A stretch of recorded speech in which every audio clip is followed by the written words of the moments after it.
Dear friends, next article is tissue culture. Growing up living nucleated cell or tissue in controlled condition on culture medium to produce large number of plants, that is called as tissue culture. इथं आपण समजा एखाद्या प्लांटचा tissue वेगळा केला, nutrient medium मध्ये grow केला, controlled condition maintain केल्या, तर आपल्याला हवे तेवढे प्लांट कमी जागेत, कमी वेळेत, कमी खर्चात मिळवता येतात.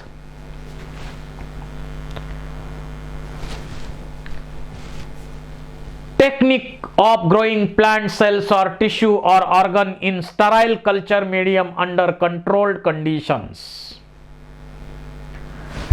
आता हे प्लांट मध्ये का होऊ शकतं? कारण प्लांटच्या cells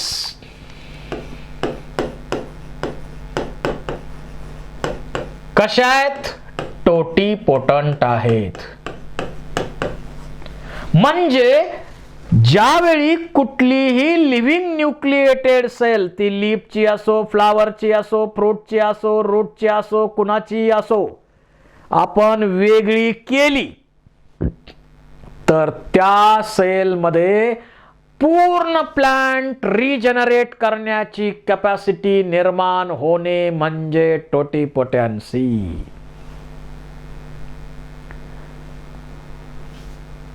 So regeneration of capacity to develop whole plant from single cell, that is totipotency. आणि हा टोटीपोटेन्सीचा कन्सेप्ट किंवा यातलं पायोनियर वर्क जे आहे ते हॅबरलँड नावाच्या सायंटिस्टनं यातलं पायोनियर वर्क केलेलं आहे.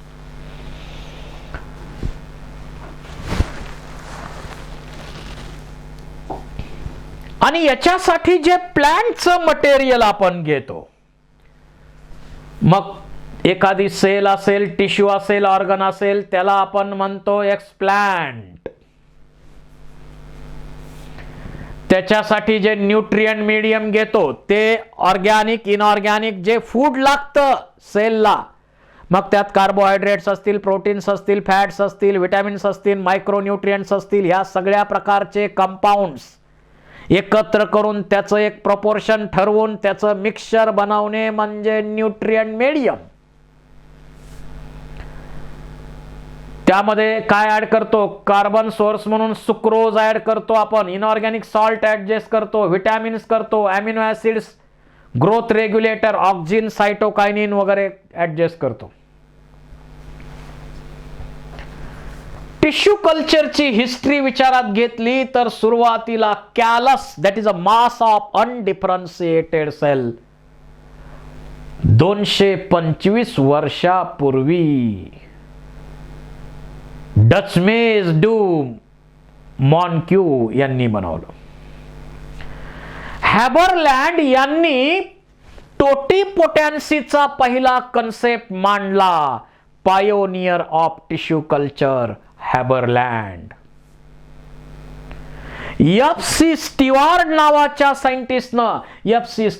नावाच्या सायंटिस्टनं फ्लोएम कॅरॉट सेलचे, फ्लोएमच्या सेल्स आहेत रूटच्या, त्या ग्रो करून पूर्ण प्लांट प्रॅक्टिकली निर्माण करून दाखवलं.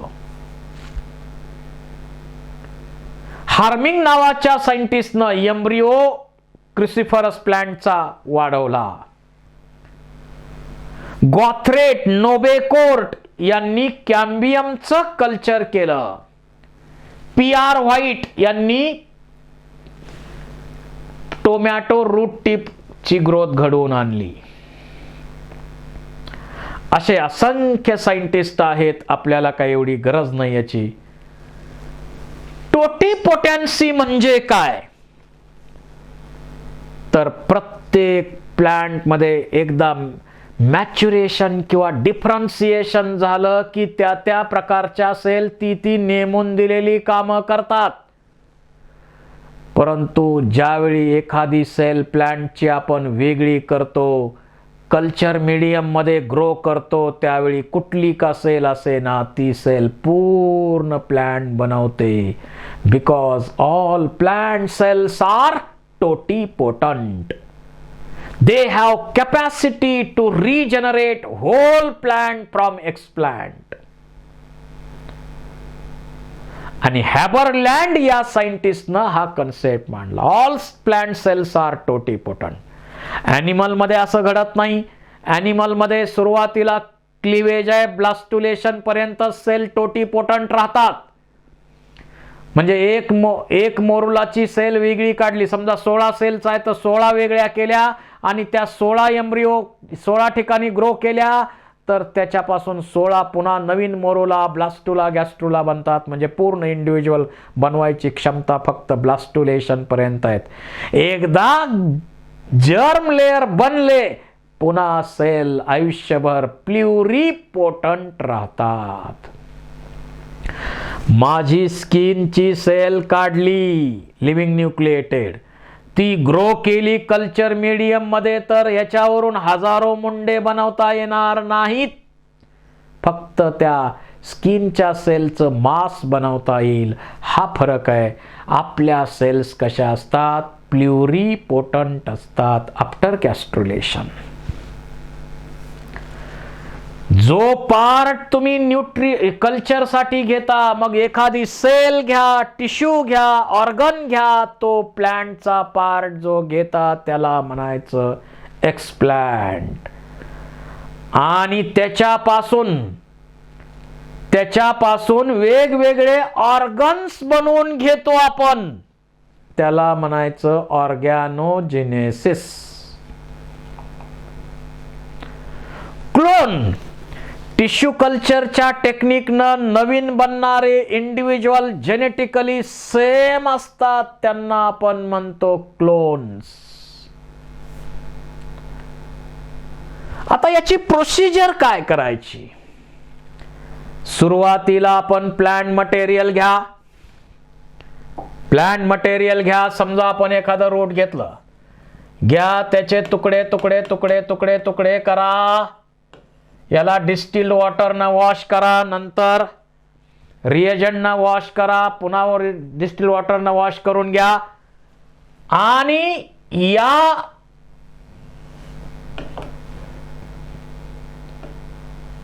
ला आपण म्हणतो, काय म्हणायचं?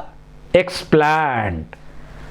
आणि हा एक्सप्लांट कशामध्ये ठेवायचा? तो जिवंत ठेवायचा आहे ना आपल्याला. इन्फेक्शन पण कशाचं नको आहे त्याला, तर त्याच्यासाठी HgCO2 किंवा सोडियम हायपोक्लोराइड मध्ये ठेवा.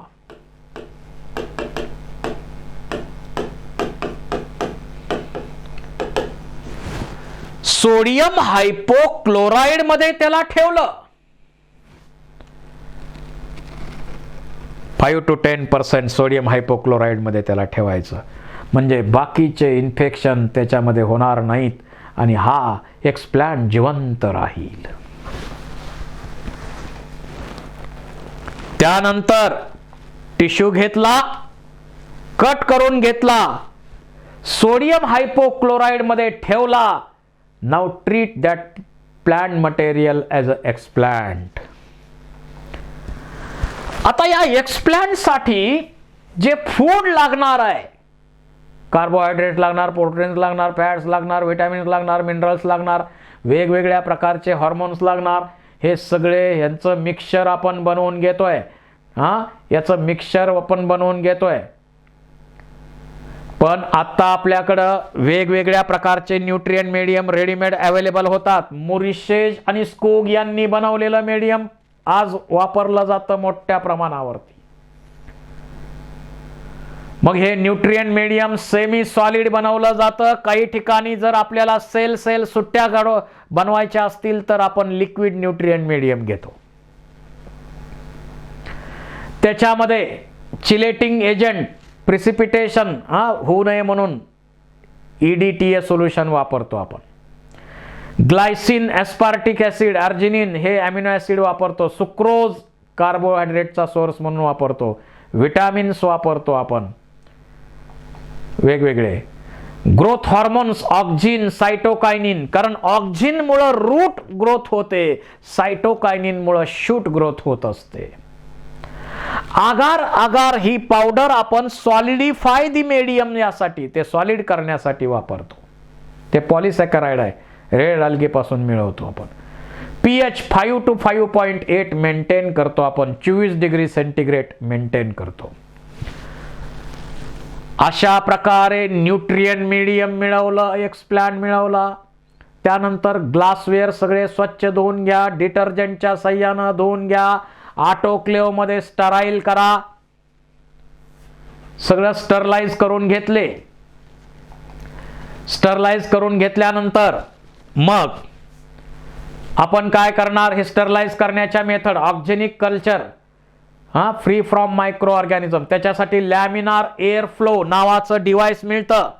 जसं ऑपरेशन थिएटर मध्ये जाताना तिथं दरवाजातच एक लॅमिनार एअर फ्लो बसवलेला असतो. आपल्या शरीरातले सगळे मायक्रो ऑर्गॅनिझम तिथून जाताना किल केले जातात. आता आपण काय करणार, मग न्यूट्रिएंट मीडियम घेणार, त्याच्यामध्ये एक्सप्लांट ऍड करणार आणि हे समजा कोनिकल फ्लास्क असतील किंवा टेस्ट ट्यूब असतील, पेट्री डिश असतील, जे काही असेल ते आपण कंट्रोल्ड कंडिशन मध्ये ठेवून देतो. एरिएशन मेंटेन करतो. सगळ्या लाईट एरिएशन ज्या काही गोष्टी त्याला लागतात त्या सगळ्या गोष्टी आपण मेंटेन करतो. आणि ते केल्यानंतर समजा हा टिश्यू आहे, इथं आपण न्यूट्रिएंट मीडियम घेतलं, त्याच्यावरती कल्चर केलं, ग्रो केला, टिश्यू ठेवून दिला आपण कंट्रोल्ड कंडिशन जिथं सगळ्या गोष्टी मेंटेन केलेल्या आहेत.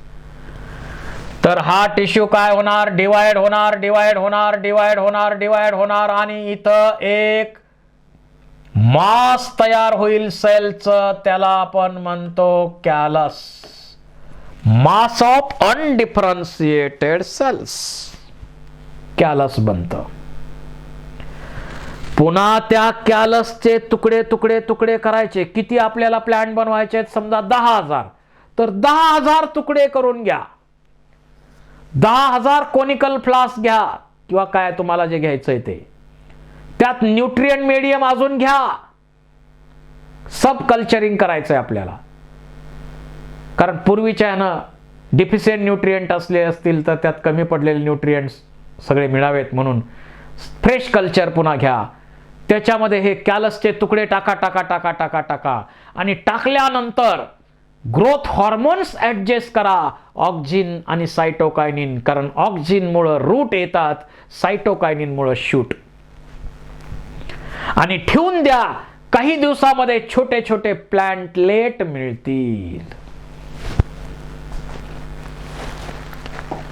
काही दिवसामध्ये तुम्हाला प्लॅन्टलेट मिळतील.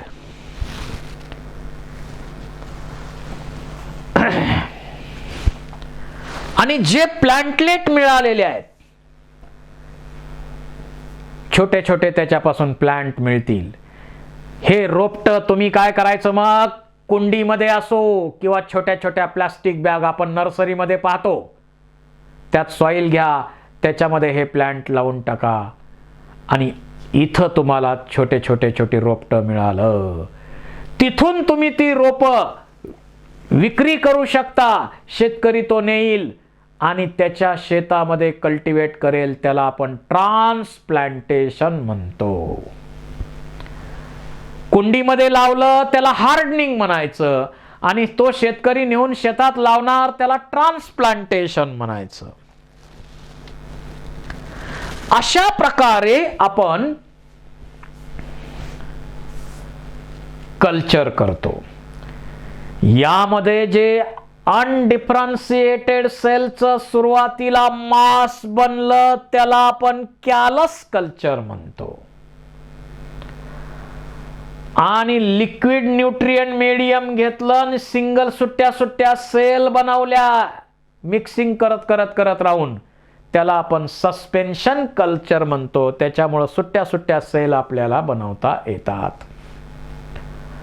आता या टिश्यू कल्चर टेक्निकचे फायदे काय? मेरिस्टेमचं कल्चर करता येतं, एम्ब्रियोचं कल्चर करता येतं, एम्ब्रियो रेसिक्यू. ऑर्किड्स, त्यांचे सीड अतिशय मायन्यूट असतात, त्याच्यामध्ये फूड नसतं. तर अशा ऑर्किडचं मल्टिप्लिकेशन आपल्याला टिश्यू कल्चरच्या टेक्निकमध्ये फार मोठ्या प्रमाणात करता येतं. रेअर प्लांटचं मल्टिप्लिकेशन मोठ्या प्रमाणात करता येतं. Anther culture and production of haploids. आपण अँथरचं कल्चर केलं. अँथर मध्ये काय असतात? पोलन ग्रेन असतात. मग हे पोलन ग्रेन ग्रो होऊन काय बनणार? हॅप्लॉइड प्लांट बनणार, कारण अँथर मध्ये पोलन ग्रेन हॅप्लॉइड असतात. पुन्हा आपण याच्यापासून डिप्लॉइड प्लांट बनवलं तर ते प्युअर डिप्लॉइड प्लांट प्युअर बनतं. अँथर कल्चरच्या साह्यानं प्युअर प्लांट आपण मिळवू शकतो. आणि याचा उपयोग हायब्रिडायझेशन साठी जे तुम्ही पॅरेंट घेणार आहे ते पॅरेंट कसे पाहिजेत? 100% प्युअर पाहिजेत. आणि या टेक्निकच्या साह्यानं आपण ते बनवू शकतो. कोल्चिसिन ट्रीटमेंटनं ते होमोझायगस प्लांट आपण बनवू शकतो. सोमा क्लोनल व्हेरिएशन, जे म्युटेशन यामध्ये इंड्यूस केले जातात कल्चर मीडियम मध्ये. बघा, mutation can be induced by mutagenic agents introduced in culture medium. त्याच्यामुळं जे थोडेफार व्हेरिएशन होतात त्याला म्हणायचं somaclonal variations. Micropropagation, Morel नावाच्या सायंटिस्टनं याचं सुरुवात केली.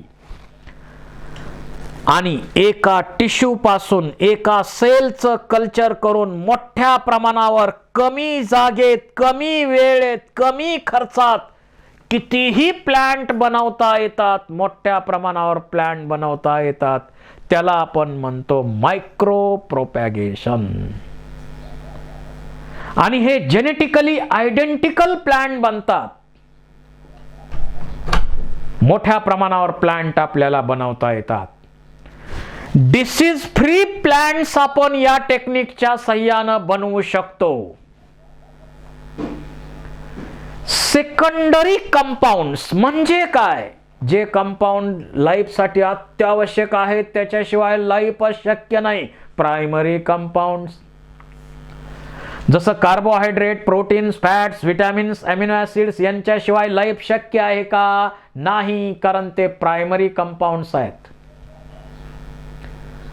परंतु जे कंपाऊंड्स कधीतरी आपल्याला लागतात, अल्कलॉइड्स असतील किंवा काय असतील, ते सेकंडरी कंपाऊंड्स.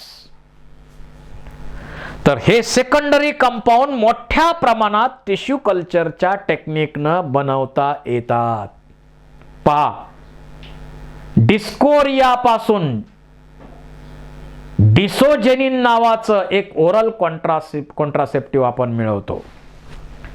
ॲट्रोपिन डोळ्यात आय ड्रॉप साठी वापरतो आपण.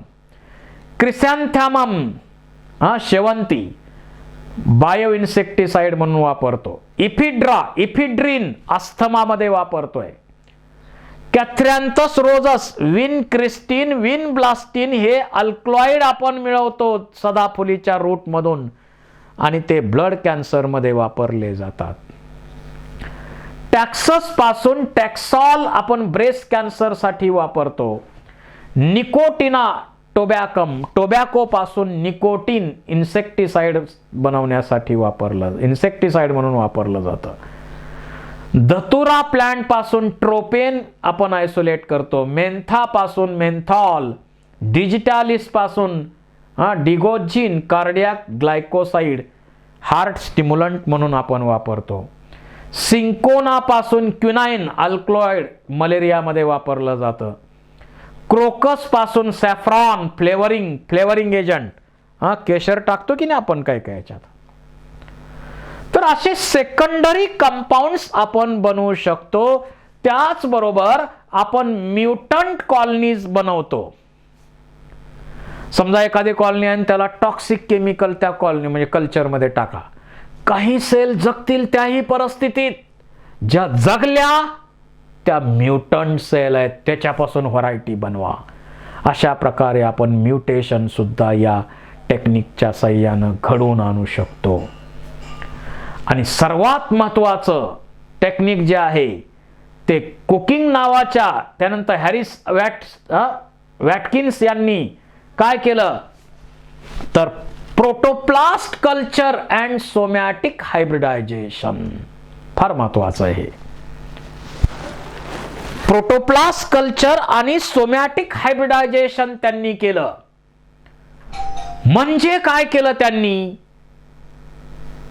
दोन वेगळ्या व्हरायटी मध्ये समजा आपल्याला हायब्रिडायझेशन करायचंय, स्पीसीज मध्ये हायब्रिडायझेशन करायचंय, तर नॉर्मल हायब्रिडायझेशनच्या टेक्निक मध्ये काय, एकतर ते सीझनवर अवलंबून असतंय, त्या सीझनवर साठी थांबावं लागणार, लेबोरियस आहे, कॉस्टली आहे, आणि ज्यांच्यात सेक्शुअल रिप्रोडक्शन होत नाही त्यांच्यामध्ये ही नॉर्मल हायब्रिडायझेशनचं टेक्निक शक्य नाही.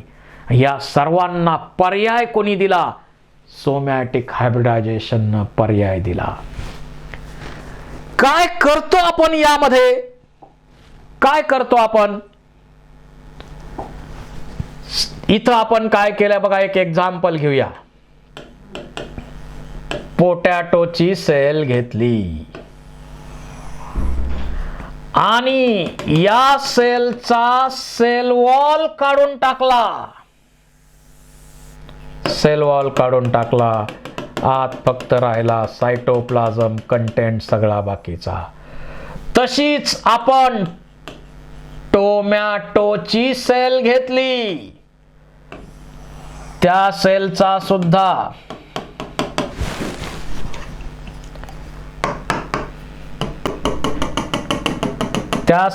सुद्धा आपण सेल्युलेज पेक्टिनेज एन्झाईमचा वापर करून सेल वॉल काढून टाकला. आणि या सेलचा काय घेतला, प्रोटोप्लास्ट. या सेलचा आपण घेतला प्रोटोप्लास्ट.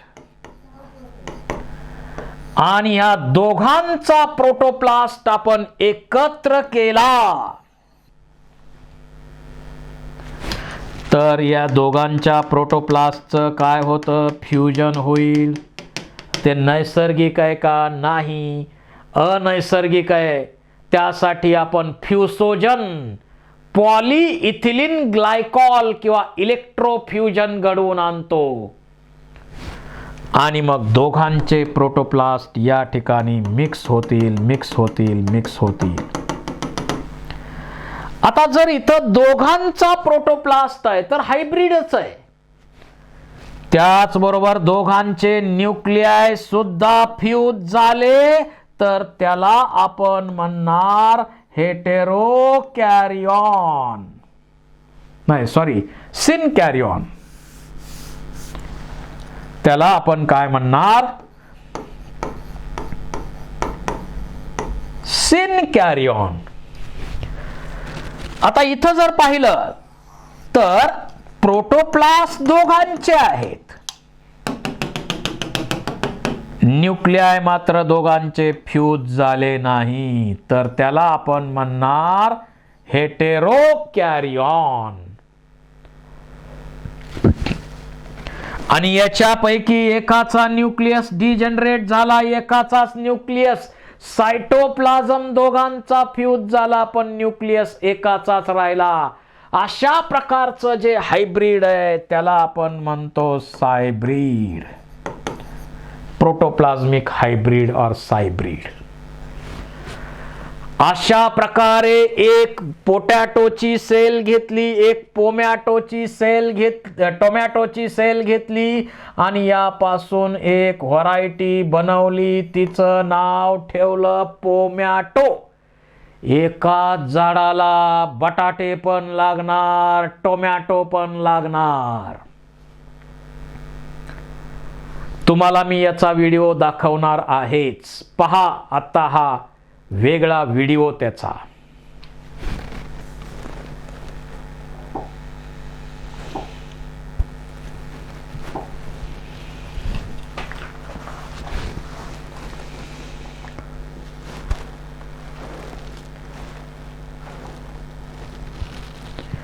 इथं आता एनसीईआरटी काय म्हणते त्याप्रमाणे काही मुद्दे पाहू.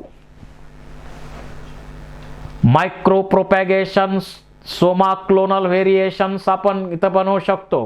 टोमॅटो, बनाना, ॲपल याच्यामध्ये आपण करतो हे मेथड. टिश्यू कल्चरमध्ये जनरली आपण मेरिस्टेम वापरतो, कारण मेरिस्टेम पॅथोजन फ्री असते, व्हायरस फ्री असतात ते, त्यामुळं ग्रोईंग पॉइंट्स आपण जनरली वापरतो. दोघांचे प्रोटोप्लास्ट बघा, दोन वेगळ्या सेल आहेत, त्यांचे प्रोटोप्लास्ट मिळवली, फ्युजन घडवून आणलं, मग ते सिन कॅरिऑन बनतील, हेटेरो कॅरिऑन बनतील किंवा सायब्रिड बनेल. जर दोन वेगळे प्रोटोप्लास्ट इथं घेतले, समजा हा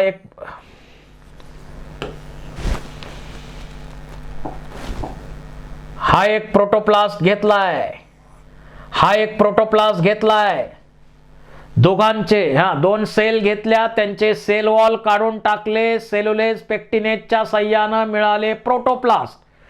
दोघांचं फ्युजन घडवून आणलं. जर दोघांच्या न्यूक्लियाय पण, सायटोप्लाझम तर दोघांचे फ्यूज होणारच.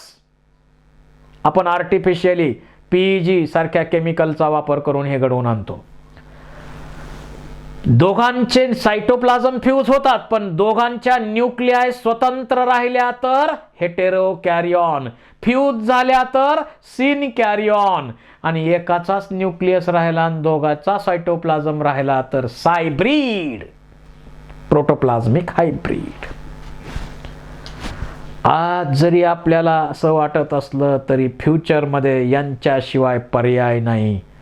आपण पोमॅटोची लागवड केली तर त्याच्यापासून बटाटा पण मिळणार, टोमॅटो पण मिळणार. प्रोटोप्लास्ट बघा, टोमॅटो आणि पोटॅटोचा पहा इथं फोटोग्राफ, पोमॅटोचा फोटोग्राफ पहा. एकाच प्लांटला बटाटे पण आहेत, टोमॅटो पण आहेत, याला पोमॅटो म्हणतो. भविष्य काळात अशा प्रयोगाशिवाय आपल्याला पर्याय नाही. So this is about strategies in enhancement of food production. Deep मध्ये स्टडी करा. आता मी तुम्हाला भरपूर डीप मध्ये शिकवलंय, परंतु तुम्ही एनसीईआरटी फॉलो करा. एनसीईआरटी सोडून फार काय करायची गरज नाही, माहिती म्हणून तुम्ही लक्षात राहू द्या, पण एनसीईआरटी मात्र स्ट्रिक्ट फॉलो करा. आणि काही अडचण असेल तर मी तुमच्या सोबत आहे हे विसरू नका. Thank you very much.